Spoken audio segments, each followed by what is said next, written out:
獸來了！哇！呢個故事真係好神奇啊，都未聽過呢個故事係點嘅。我哋而家一齊嚟聽下啦。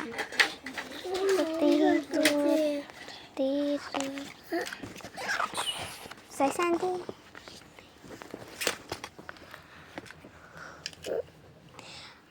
很久很久以前，深山裏住着一隻叫做蓮的怪獸，它全身長滿了毛，嘴巴很大，牙齒尖尖的，所有動物都好驚佢㗎。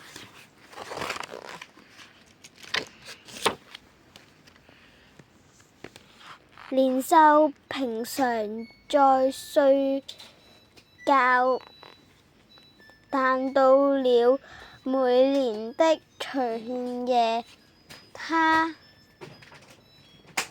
就會醒來，到山下的村區裏找食物吃。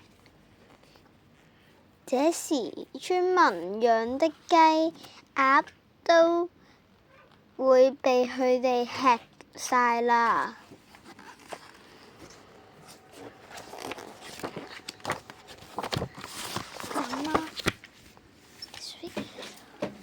村民沒有辦法就趕走蓮獸，所以驚自己被吃著，只好在每年長夜來之前都會執定行李逃走。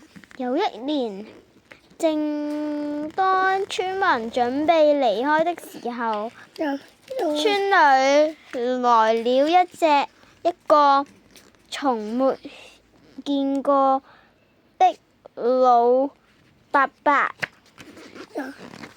細聲啲。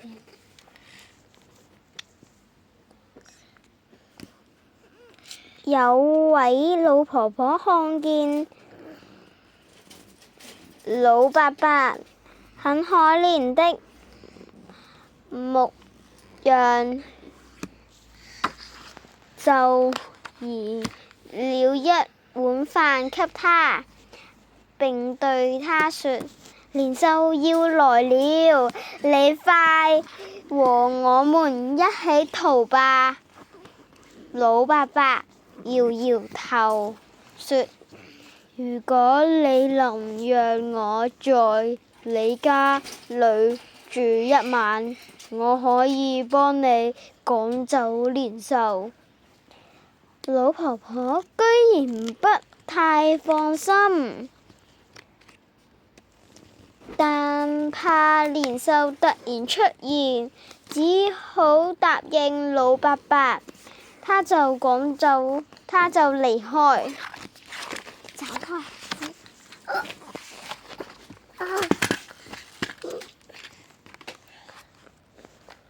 天色漸漸變暗了，老伯伯趕緊在門口貼上紅紙。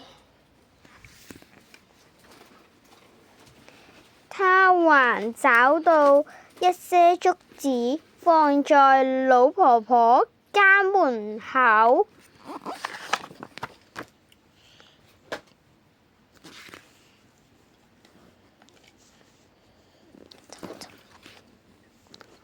到了晚上，蓮獸醒了，他大聲叫一聲：好餓啊！便住山下走去。他在遠處看見老婆婆的屋企有光明的燈，心想：居然這個老婆婆不怕我現在就吃著佢。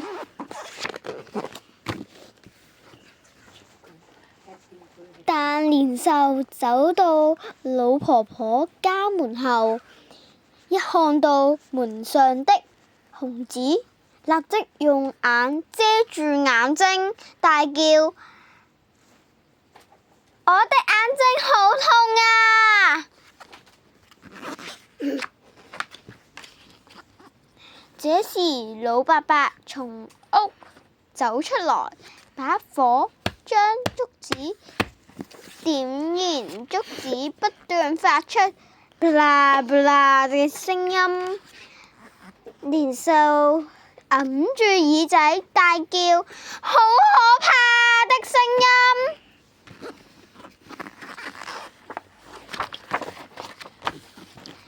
就這樣，年獸被嚇得逃走回山裏，再沒敢下山。第二天一早，居民紛紛回到村裏，他們看見所有家鄉都沒有被吃著，房間都沒有破壞，都認為老伯伯是一個神仙。